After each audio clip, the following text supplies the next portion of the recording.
গরমের জন্য বেস্ট একটা খাবার হলো ডাবের পুডিং, আর এটা বানানো খুব ইজি। চলুন আপনাদের শেয়ার করি আমি কিভাবে ডাবের পুডিং বানাই। এখানে আমি 2টা ডাব নিয়েছি আর ডাবের জল নিয়েছি। আসলে আমার ডাবটা একটু বেশি শক্ত হয়ে গেছে, এর থেকে কচি ডাবগুলো নিলে সবচেয়ে বেশি ভালো হয়। তো এখানে নারকেলগুলো বেশি শক্ত হয়ে গেছে। এখানে আমি 2টা নারকেলের জল নিয়েছি, আর এই যে নারকেলগুলো আমি কুচি কুচি করে নিয়েছি। আর এখানে পরিমাণ মতো মিষ্টি, যে যতটা খায়। আর এটার মেইন জিনিস হলো এই যে এই পাউডারটা, এটা হলো আগার আগার পাউডার। এটা যে কোনো গ্রসারি শপে আপনারা পেয়ে যাবেন। তো এখানে আমি ডাবের জলটায় পরিমাণ মতো মিষ্টি দিব। এমনিতেই ডাবের জল মিষ্টি থাকে, তাও যদি আর একটু বেশি মিষ্টি খেতে চান বা কম, যে যেরকম খান সেই রকম দিবেন, আর না দিলেও হয়। তো এখানে আমি 2টা ডাবের জন্য এখানে 1 চামচ পরিমাণ আগার আগার পাউডার দিব, আর একটা ডাবের জন্য হাফ চামচ পরিমাণ দিবেন। এটা পরিমাণ বুঝে দিবেন। আর এটার মেইন জিনিস হলো এই পাউডারটাই, এটাই মানে ডাবের পুডিংটা তৈরি হয়। তো এখানে এই পাউডারটা দিয়ে আমি ডাবের জলটা ফুটিয়ে নিব ভালোভাবে। এটা ফোটানোর সময় আমি এভাবে ভালোভাবে কয়েকবার নেড়ে চেড়ে দিব, এভাবে ফুটিয়ে নেব। আসলে এটা বানানো এত সহজ যা বলার মতো না।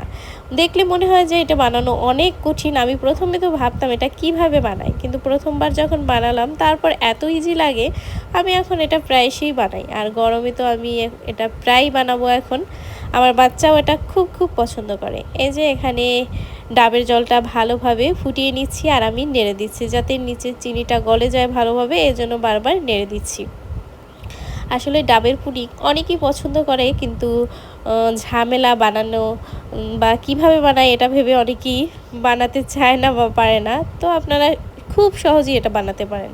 তো ডাবের জলটা ভালোভাবে ফুটিয়ে এখন আমি একটা পাত্রে ঢেলে নিব। যে কোনো পাত্রে এটা করা যায়। তো আর অবশ্যই এই যে ফোটানো জলটা আপনাকে ঠান্ডা করে নিতে হবে।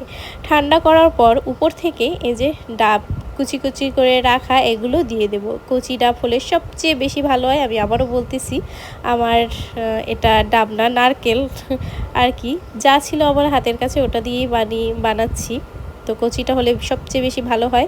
তো এখানে জলটা ঠান্ডা হওয়ার পর নারকেলগুলো এভাবে সুন্দর করে ছড়িয়ে ছিটিয়ে দিব। আমি একটা পাত্রে বানালাম, আর সাথে একটা ছোট্ট কাপেও বানালাম, এটা আমার ছেলের জন্য। তো এটা যখন হয়ে যায়, মানে যখন পুডিং তৈরি হয়, যখন নারকেলগুলো মুখে পড়ে বেশ ভালো লাগে এটা খেতে। আমি আবারও বারবার বলতেছি, অবশ্যই ফোটানো জলটা ঠান্ডা করে নেবেন, তারপর নর্মাল ফ্রিজে রাখবেন, ডিপে না। অবশ্যই নর্মাল ফ্রিজে রাখতে হবে। তো এখানে আমি ঠান্ডা হওয়ার পর আর নর্মাল ফ্রিজে 1 ঘন্টার মতো রেখে দিব। তো 1 ঘন্টা বা 2 ঘন্টাও রাখতে পারেন।